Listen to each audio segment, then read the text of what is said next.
అందరికీ నమస్కారం అండి. వెల్కమ్ టు ఈ అమ్మ చేతి వంట. ఈరోజు రెసిపీ ఏంటంటే టమాటా కర్రీ. ఈ టమాటా కర్రీ రైస్లోకి, చపాతీ, పూరీ, పరోటాలకి, ఇడ్లీలోకి, దోశలోకి, రైస్లోకి అయితే కూడా చాలా అంటే చాలా సూపర్గా ఉంటుంది. ఈ విధంగా ఆయిల్ తేలే విధంగా వాటర్ వేయకుండా చేసుకుంటే 2-3 డేస్ అయినా కూడా నిల్వ ఉంటుంది. ఇలా చేశారంటే అన్నం ఒక్క ముద్ద కూడా వదలకుండా తినేస్తారు. ఒట్టి ఈ కర్రీతోనే అయితే తినేవచ్చు. సైడ్ డిష్ లేకపోయినా కూడా మనకైతే ఇడ్లీ రోజు టిఫిన్స్లోకి చట్నీలే కాకుండా ఈ విధంగా కర్రీ కూడా ట్రై చేస్తే చాలా అంటే చాలా బాగుంటుంది. దోశ, కారం దోశలోకి అయితే కూడా చాలా బాగా యూస్ఫుల్గా ఉంటుంది. ప్లెయిన్ దోశ, కారం దోశలోకి అయితే యూస్ చేసుకోవచ్చు. మరి ఇంకెందుకండి ఆలస్యం, ఈ రెసిపీ ఎలా చేసుకోవాలో మనం వీడియోలోకి అయితే వెళ్ళి తెలుసుకుంటామండి. ఈ విధంగా దోశ కాల్చుకొని తింటే ఒకసారి టేస్ట్ చూస్తున్నారనుకో మళ్ళీ ఇదే విధంగా అయితే ట్రై చేస్తూ ఉంటారు. అంత టేస్టీగా ఉంటుంది ఈ కర్రీ. ఈ కర్రీని ఎలా చేసుకోవాలైతే ఇప్పుడైతే మనం వీడియోలోకి అయితే వెళ్ళి చూసేస్తాము. బాగా మూత పెట్టి అయితే కాల్చుకుంటే ఎర్రగా దోశ అనేది కాలిందంటే చాలా టేస్టీగా ఉంటుంది. ఈ కారం దోశ తినాలన్నా బయట 50 రూపీస్ అయితే అవుతుంది. ఇంట్లోనే మనమైతే ఈజీగా చేసుకోవచ్చు. టేస్టీగాను ఉంటుంది.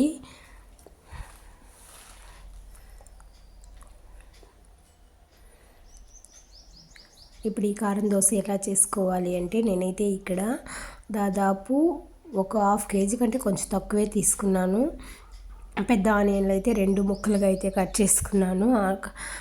టమాటాలు వాష్ చేసి కట్ చేసి అయితే ఉంచుకున్నాను. బాగా 2-3 టేబుల్ స్పూన్ల ఆయిల్ అయితే వేసుకుని, పోపు దినుసులు అయితే వేసుకుని, చిటపట్లాడిన తర్వాత ఆనియన్ అయితే వేసుకుని, ఆనియన్ బాగా ఫ్రై అయిన తర్వాత ఒక పచ్చిమిర్చి అయితే కట్ చేసి అయితే వేసుకున్నాను. పచ్చిమిర్చి కూడా బాగా వేగిన తర్వాత మనం కట్ చేసుకున్న టమాటాలు అయితే వేసుకోవాలి.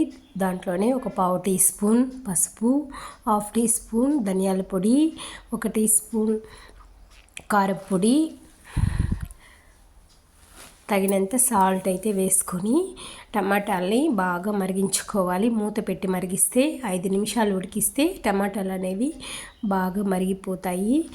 5 నిమిషాలు ఉడికే లోపలైతే మనం మీడియం ఫ్లేమ్లో అయితే ఉంచుకున్నామంటే మాడకుండా కలబెట్టుకోవాలి.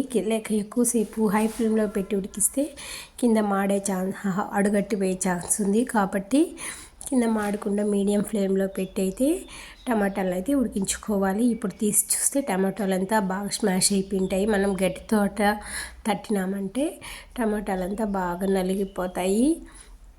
ఇప్పుడైతే మనకి టమాటాలు గొజ్జుగా అయితే రెడీ అయిపోయింది. ఇప్పుడైతే మనం గరం మసాలా అయితే చికెన్ మసాలా అయితే వేసుకోవచ్చు. టేస్ట్ అయితే బాగుంటుంది. వేసుకొని మనం కింద మాడకుండా కొంచెం వాటర్ వేసుకుంటూ కలుపుకుంటూ గొజ్జుగా అయితే టమాటా కర్రీ చేసుకున్నామంటే మనం ఎప్పుడైనా బయటికి వెళ్ళాలి అంటే చపాతీకి టూర్ పోయినప్పుడు కానీ బయటకు వెళ్ళేటప్పుడు కానీ చపాతీలు చేసుకుంటాం కదా, ఆ చపాతీలోకి అయితే ఈ కర్రీ చాలా అంటే చాలా యూస్ఫుల్గా ఉంటుంది. బయట ఉంచిన 2 డేస్ అయితే ఏం కాకుండా ఉంటుంది. ఆయిల్ బాగా పైకి వచ్చే వరకు అయితే మనం ఉడికించుకోవాలి. కింద ఎక్కడ మాడకుండా కొంచెం వాటర్ వేసుకుంటూ అయితే ఉడికించుకోవాలి.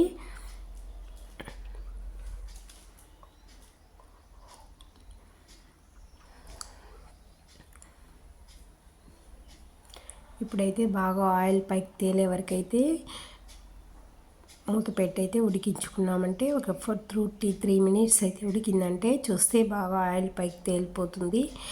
కొంచెం వాటర్ వేసుకుంటూ సర్వ్ చేసుకుంటే చాలా అంటే చాలా సూపర్ టేస్టీ అయిన కర్రీ అయితే మనకు రెడీ అయిపోతుంది.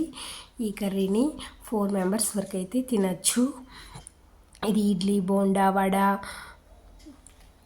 చపాతీ, దోశ, రైస్లోకి అయితే కూడా చాలా అంటే చాలా బాగుంటుంది. తప్పకుండా ఈ రెసిపీని అయితే మీరు ఇంట్లో ట్రై చేయండి. బ్యాచిలర్స్ కానీ కొత్తగా పెళ్ళైన వాళ్ళకి కానీ ఈ రెసిపీ అనేది చాలా యూస్ఫుల్గా ఉంటుంది. ఇది మన ఇంట్లో అమ్మలు అయితే ఈజీగా చేసేస్తూ ఉంటారు ఈ టమాటా చట్నీ. కానీ కొత్తగా వచ్చే వాళ్ళకైతే ఈ చట్నీ ఈ విధంగా ట్రై చేసినారంటే కూరలన్నీ కూడా చేసేదానికైతే అలవాటు పడిపోతారు. నేనైతే ఫస్ట్ నేర్చుకున్నది ఈ టమాటా కర్రీని అయితే నేను ఫస్ట్లో వంట చేసేటప్పుడు అయితే ఈ టమాటా కర్రీదా నేర్చుకున్నాను. మా ఇంట్లో అయితే ఈ టమాటా కర్రీ చాలా ఇష్టంగా తింటారు. నాకు కూడా అంటే చాలా ఇష్టం. మరి రైస్లోకి వేసుకొని పల్చగా కలుపుకొని తింటే అయితే చాలా అంటే చాలా టేస్టీగా ఉంటుంది. ఈ వీడియో నచ్చిందంటే ఒక లైక్ చేయండి, మీ ఫ్రెండ్స్ అండ్ రిలేటివ్స్కి షేర్ చేయండి. మరిన్ని మంచి వీడియోల కోసం మన ఛానల్ని సబ్స్క్రైబ్ చేసుకోండి. Thank you for watching.